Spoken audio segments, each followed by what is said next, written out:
अस्सलाम वालेकुम, मुझे अब्दुल सत्तार कहते हैं और आप देखें अलग न्यूज़। सुप्रीम कोर्ट अवाम की अदालत में नाज़रीन, अदलिया इंतज़ामिया हनूज एक दूसरे से बरसरे पैकार है और ये जंग सिर्फ अदालत में ही नहीं लड़ी जा रही बल्कि समाजी राब्तों के नेटवर्क में भी घमसान का रंग बढ़ा हुआ है। ये बात याद रखने की ज़रूरत है कि अदालती निज़ाम की तबाही पूरे मुल्क को भस्म कर सकती है। इसलिए अपने महाजों का इंतखाब बहुत सोच समझ कर करें, क्योंकि कल कातिब तकदीर जो फैसला लिखेगा वो आपकी ही जिद्दोजहद का आकाश होगा। इस ट्रेन का आगाज़ मुस्लिम लीग नून के रहनुमा अता तारड़ की ये ट्वीट बनी है, जिसमें तारड़ लिखते हैं कि कानूनी अथॉरिटी के साथ अखलाकी अथॉरिटी भी ख़त्म हो चुकी है। ऐसा लगता है कि सिर्फ दो ही ऑप्शन रह गए हैं, इस्तीफ़ा या मुकम्मल अदालत। फवाद चौधरी ने इस सूरत हाल पर बात करते हुए कहा कि ये 1997 दोबारा लाना चाहते हैं।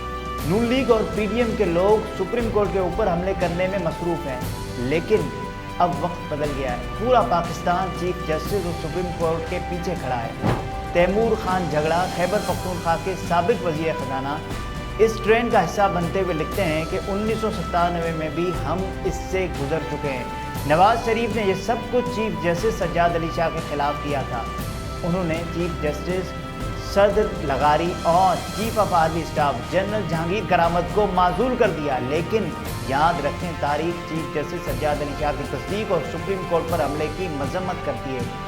समाजी राब्ते के सबसे मोतबर जरिए ट्विटर पर नज़र डालें तो वहाँ जो टॉप ट्रेंड चल रहा है वो nation stand with chief justice of Pakistan. इस ट्रेंड में लोग चीफ जस्टिस को सपोर्ट करते हुए अपने जज्बात का इजहार कर रहे हैं।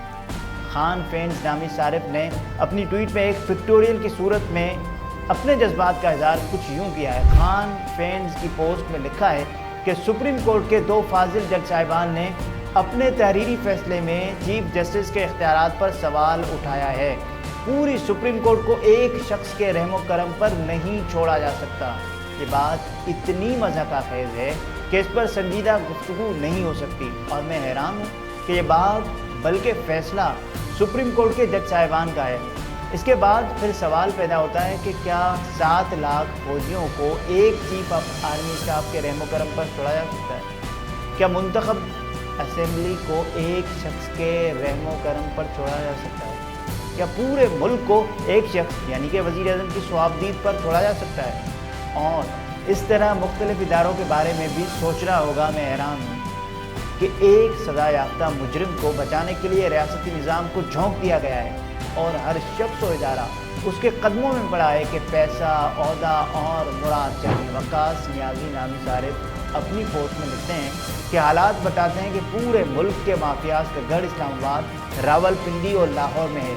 अगर यहाँ कायम माफियाज की जड़ों में तेज़ाब डालकर गौसल कर दिया जाए तो पूरे मुल्क की न सिर्फ सफाई हो जाएगी बल्कि इनकलाब आ जाएगा। मुबशर जफ़र नामी सारिफ नून लीग को ज़ाती सुप्रीम कोर्ट बनाने का मशवरा देते हुए उनके लिए बेंच भी तश्कील ले चुके हैं, जिनमें उनका नज़र इंतखाब 5 लिफाफा सहाफ़ी ठहरे हैं, जिनमें गईदा फारूकी, नजम सेठी, अस्मा शिराजी, सलीम साफ़ी और सना बुच्चा शामिल हैं।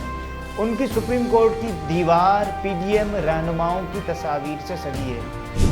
मोहम्मद इब्राहिम नामी सारिफ इस हवाले से लिखते हैं कि मुहिब्बे वतनों ने ज़माने के यजीद की बैत से इनकार कर दिया है। नाज़रीन, ये अब तक की सूरत हाल है। इसमें आने वाले वक्त में क्या तब्दीली आती है ये जानने के लिए जुड़े रहें अलग से।